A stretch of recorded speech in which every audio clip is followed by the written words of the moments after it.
Kendall Guervil just might be the most important Florida Gators target for the next week.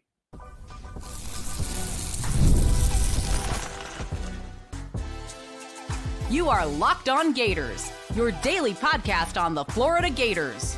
Part of the Locked On Podcast Network, your team every day. Hello and welcome back to another episode of Locked On Gators, part of the Locked On Podcast Network, your team every day. Thanks for making Locked On Gators your first listen of the day every day. We are available daily and free to visit the podcast and on YouTube. Happy Tuesday. I'm Brandon Olsen. Find me on Twitter at WNS_Brandon. Find all of my written work with New York Giants on SI. Today's episode of Locked On Gators is brought to you by FanDuel. Right now, new customers get $150 in bonus bets when your first $5 bet wins. And we need to talk about Kendall Gervil today because the Florida Gators are still looking to add to their defensive line class. They've got Jameer Perez committed, JJ Perez. Jarayla McCoy is also technically a defensive lineman committed, although he's probably going to be playing the edge in Gainesville. But so on the interior, guys, wide open there. Didn't land Preston Carry yesterday, defensive lineman out of IMG Academy by way of Long Island in New York, and he is committed to the Georgia Bulldogs. Felt like Florida Georgia for a while. I know there were people talking about, he would have to take less NIL, which is the reports, where he would have to take less NIL to go to Georgia. And he did. Apparently, Georgia was the favorite. And I will say this, one of the reasons I thought that Georgia might have been the spot he preferred to go was strictly that the only interview I saw him really do was with Georgia and Georgia's media people. So I figured, well, maybe that's an indicator, but maybe not. Maybe they just got him on a good day.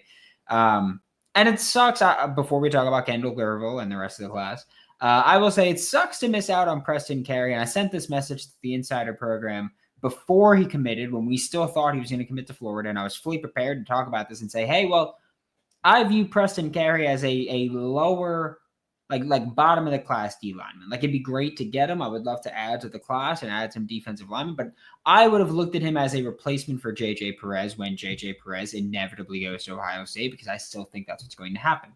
And so I kind of viewed Preston Carry as that replacement, and then you whiff on that. And so I'm like, well, you whiff on a bottom of the roster, or whiff, we'll say whiff. I don't care. I know that there's people who get upset by that word. If you get upset by it, get over it. But Florida had the higher bid, and he went somewhere else. I feel like that makes it a whiff, right? So you're not landing the bottom of the roster guys, or the bottom of the class guys. Doesn't feel good, but also bottom of the class means that they should be easier to replace, right? Hopefully. But Kendall Guervil is a 4-star on all platforms, and he is not a bottom of the class guy. He is a right up near the top of the class guy. Kendall Gervil, 6'5", 315 pounds, commits tomorrow, July 2nd, and he's listed his teams he's deciding between as Florida, Texas, and Florida State. But I'm gonna do the high pitch voice. I'm all over the place now. But the Noles have either been moving in complete silence or are out of the picture. And it does feel like the latter. Like, it feels like it's been really quiet around Kendall Gervil. And it feels like that would be the only school that is moving in silence here, right? You know, Texas and Florida are both pretty openly. I apologize if you could see the Band-Aid on my hand. Cut by glass. Fun stuff. I'm having a great week. But it feels like, we've heard about Florida. We've heard about Texas. We haven't really heard about Florida State with Kendall Gervil. And so I kind of view them as like, well, maybe they're third, but it's a distant third. And Kendall Guervil was someone that we spoke about when he took his official visit to Florida June 13th, so 2.5 weeks ago, where we spoke about him as a long shot commit watch for when he was on campus. We spoke about him as a long shot commit watch for the Florida Gators when he was on campus. He ended up not doing that. He ended up taking his official visit to Texas the following week. And so it did kind of feel like when he took the OV to Texas, that it kind of felt like a significant moment in the recruitment where it felt like, all right, he's probably going to be a Florida Gator or a Texas Longhorn, right? He took his OV to Florida State. I believe they had the first OV. It was May 30th. And I believe that was their first OV that he took. Took his OV to Georgia. They weren't really in the final there. I don't know the reasoning there, if Georgia backed off or Florida, or if Kendall Guervil backed off. I really don't know the reasoning there. But when he took that visit to Florida, it kind of felt like, hey, like going into it, we had talked about it as a long shot commit watch.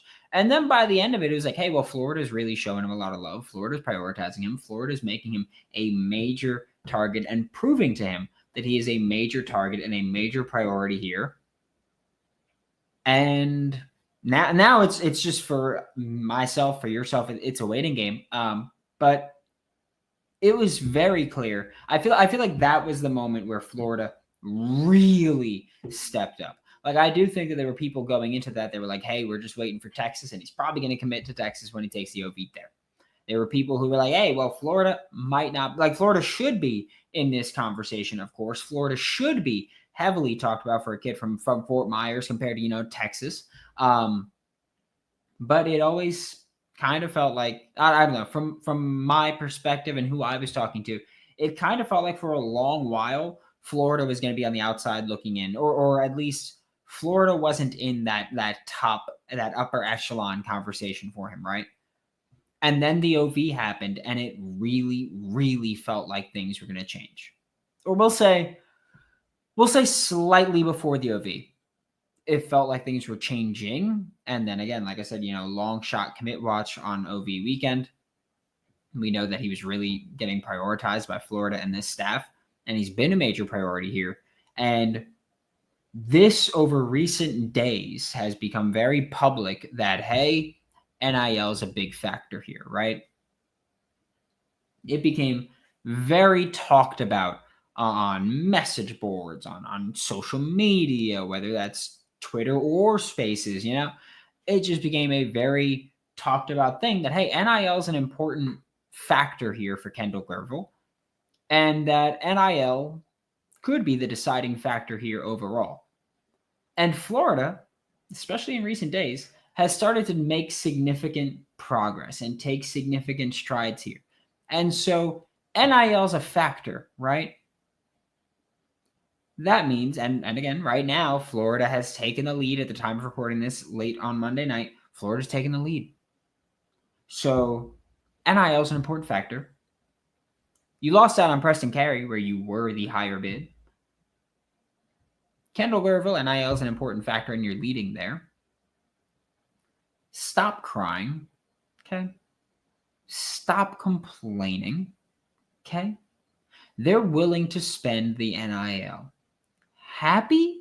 It's not always about not having the money or the only reason we lose kids are because NIL. You can't say that about Preston Carry. You had the NIL advantage, you just lost. And that happens. And I'm not going to be the type to freak out and panic about it. I'm more annoyed at the reaction to this, where a week and a half ago, it was, oh my God, Florida's going to land every commit. They might never lose a battle again. And now it seems like we flipped to the opposite side. People just crying the whole time about recruiting. Get over it.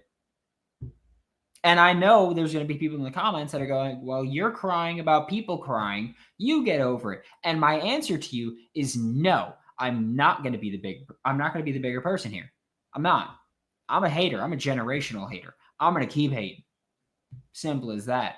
NIL being a factor does mean that these things can change last minute, okay?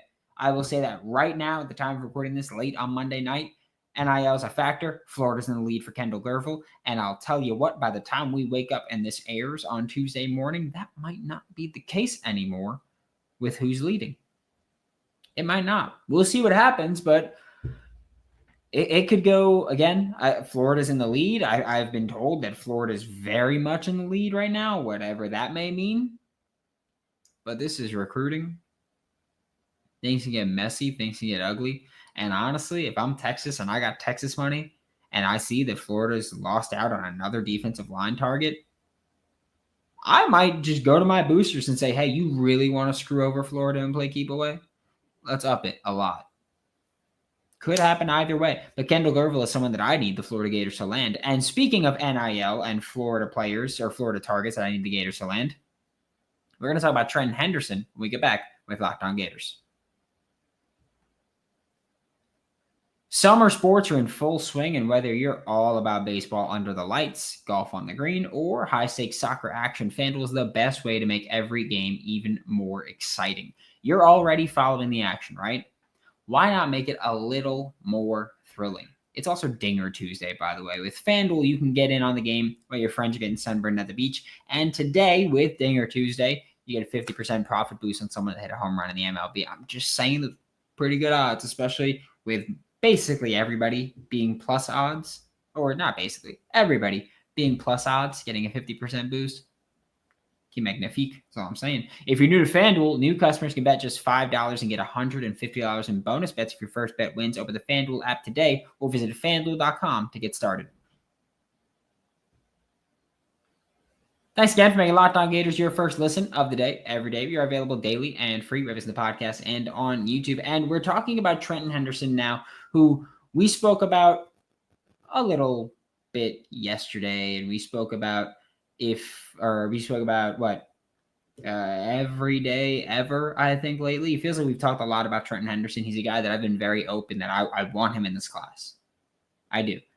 I want him in this class, and I want him to be a Florida Gator, and I want him to be near the top of the class in terms of people I prioritize. He would be near the top. 4-star everywhere except for 24/7, where he's a 5-star.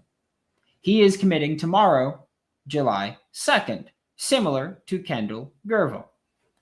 And this is, we'll run through this recruitment again, where for a while, a long while really, it felt like, well, maybe LSU's in the lead, maybe Auburn's in the lead. It kind of felt like for a little while, wherever he went most recently was going to be named as the leader. LSU visit happened. LSU is the leader. Okay. And also interesting to note that after the LSU visit, before the Florida visit, he named LSU as the leader with Florida as second. That, to me, was a pretty strong indicator of how highly he felt about Florida, how highly he thought about Florida. He goes on his Florida official visit a few weeks ago, and after the official visit, he names Florida as his leader. Publicly, right? He goes, yep, Florida's number 1. LSU's number 2. He had a visit scheduled to go to USC the next week, and he ended up canceling that visit to USC and rescheduling, or not even rescheduling, but scheduling an official visit with Texas. And again, like those are the final 3. It's Florida, it's LSU, and it's Texas. I know that there are a lot of people who looked at Texas and said, hey, they're not going to be a major impact in this. They're not going to be a major player in here. They're not going to get, let's cut the, you know what, if a kid's taking an OV to Texas, they're a player. Okay. Look, I can say that I dislike Texas. I always have, and I probably always will.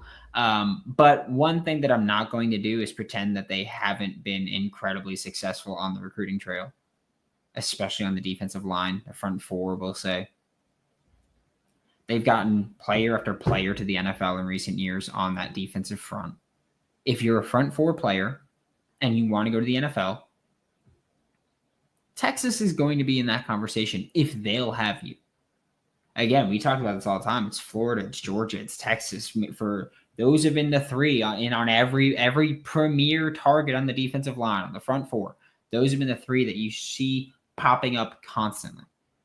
And just about every blue chip player that's worth a damn, you can see either Florida, Georgia, or Texas as 2 of their top targets, right? Like you'll see some combination of those schools in there. And so Florida took the lead for Trenton Henderson. And then after the visit to Texas, Florida still had the lead. In fact, people, myself included, many thought that Florida might be able to convince him to commit before the Texas official visit, which is what I was saying I wanted them to do. I openly said I want them to get him to commit, get him to pop before he goes to Texas because I don't want to give them a chance. And he went on his visit to Texas. He came back from his visit to Texas, and it was still, hey, Florida's in the lead there. Okay? Florida's in the lead there. And it felt like, hey, Florida's race to lose. And we spoke about this yesterday. Then they seemingly did. Again, NIL's a part of this. And so when NIL is a part of this, like I just said with Kendall Guervil, where Florida is in the lead, anything can change. Florida's reportedly in the lead for Kendall Gerville, and NIL is a factor, and they could lose that. Florida is not in the lead for Trenton Henderson, and NIL is a factor, and they can win that. I don't think they're gonna this week, but they can. And while I said, with Kendall Guervil and Trenton Henderson, I said players that I need the Florida Gators to land, I also have said that with Trenton Henderson, I think that he's going to commit tomorrow. Again, I think that he's going to commit tomorrow to LSU. But I will also say I would be floored if Florida just gave up there, right? Florida's going to constantly recruit, especially an in-state kid. Florida's going to constantly recruit, constantly pursue, and especially if they go to Baton Rouge and beat LSU's ass in week 3, they're going to circle back and go, are you sure? Like, that's who you want to play for? You want to play for the guy in Brian Kelly, who LSU was beating Florida's ass for the better part of a decade, and then now he's lost twice in a row to Florida? That's where you want to go? Are you that's the guy? You think that's the guy? And that would be my recruiting pitch if I go out there and I beat LSU in week 3 if I'm Florida. It'd be very simple. I don't think a lot of these kids, NIL plays a factor, but I don't think a lot of these kids need, intense, super creative recruiting pitches sometimes. I think sometimes you need to just go, hey, I just beat his ass twice. There was a trend of LSU beating Florida, and that trend's broken because of me beating him, and that's where you want to go? Sometimes it's as simple as that. It really is. A lot of noise has come out that this is an NIL thing and that Florida is getting outbid by LSU, and the number that's been reported is $750K, and I don't know if that's true. I honestly don't ask for the NIL figures, and every NIL figure that does come out, I say to take it with a grain of salt. Because a lot of these contracts and a lot of these figures have, contingencies where it's like, hey, yeah, $1 million for a year, but if you don't start, we're going to drop that and you don't get a say in it.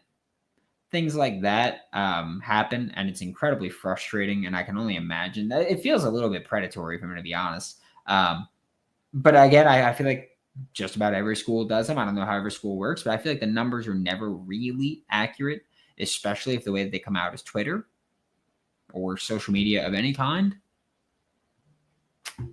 Just can't buy into that. But I can't stress enough with Trenton Henderson how much I want him in this class, right? And I will say that I know I've seen people go, oh, I don't care about Trenton Henderson. Give me Jay Cruel. I want him too. I want both of them in this class. But with that being said, we are talking about people committing this week. Jay Cruel is not one of those. Jay Cruel has said that he plans on committing until maybe the fall, if not a little bit later in that, closer to signing day. And frankly, I'm happy with that because I feel like right now, Oklahoma's got the lead for Jay Cruel. And maybe that changes. Let's say Trenton Henderson does commit to LSU tomorrow. Maybe Florida goes, all right, we lost Preston Carry. We lost out on Trenton Henderson. We can't lose out on Jay Cruel. Let's go get him. And maybe that's what you do. It's what I would do. But right now, like I said, I think Oklahoma's in the lead. I'll text Jim Nagy right now, and I'll be like, hey, man, back off. Just saying. I'm not going to do that right now. I've texted Jim like twice, and this is not going to be the third time that I do it. But I will say that, yeah, if I'm Florida, I'm going to spin the block on Jay Cruel if Trenton Henderson commits to LSU. And then guess what? If I can get Jay Cruel to commit to Florida, I'm going to spin the block again on Trenton Henderson. And I'm going to say, hey, man, come on back. Come on. You want to be a part of this. Imagine you two on the edge. You want to be a part of this. Come on.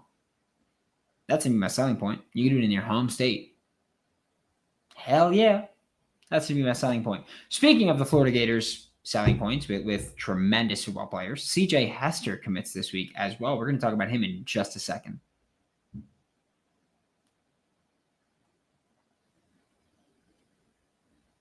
Thanks again for making Locked On Gators your first listen of the day every day. We are available daily and free wherever the podcast and on YouTube. And to wrap up today's show, we are talking about cornerback CJ Hester, who is a 4-star everywhere, but he's a 3-star on 24/7. He is another player that we spoke about yesterday. And when we spoke about him yesterday, we were like, hey, the expected commitment date is July 1st. And the reporting was always that it's either going to be July 1st or July 3rd. And at first, the lean was July 1st. That has now been pushed back to July 3rd when he's going to commit.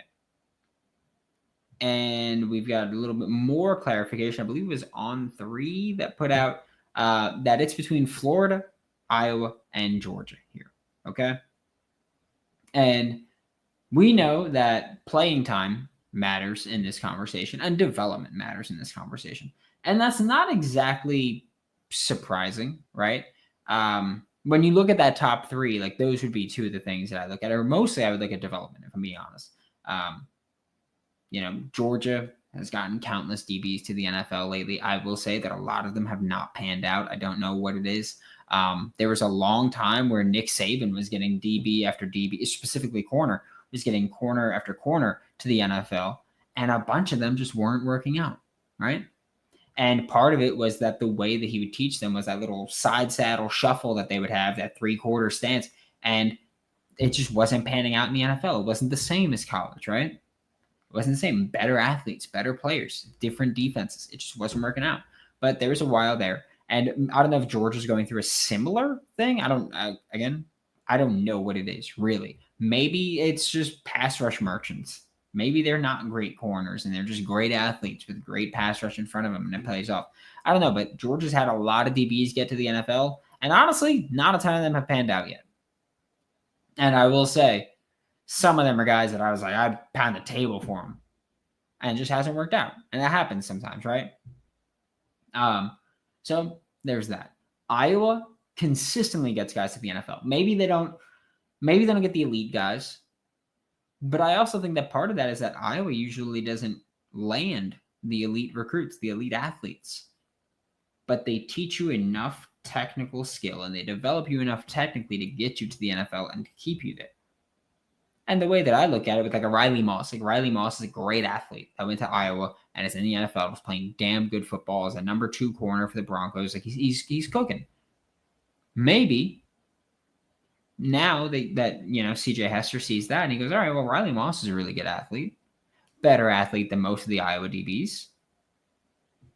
Maybe now this is the time. Like maybe they've got it where they can prove that they could develop these great athletes at corner and at DB in general and get them to the league. So Iowa, yeah.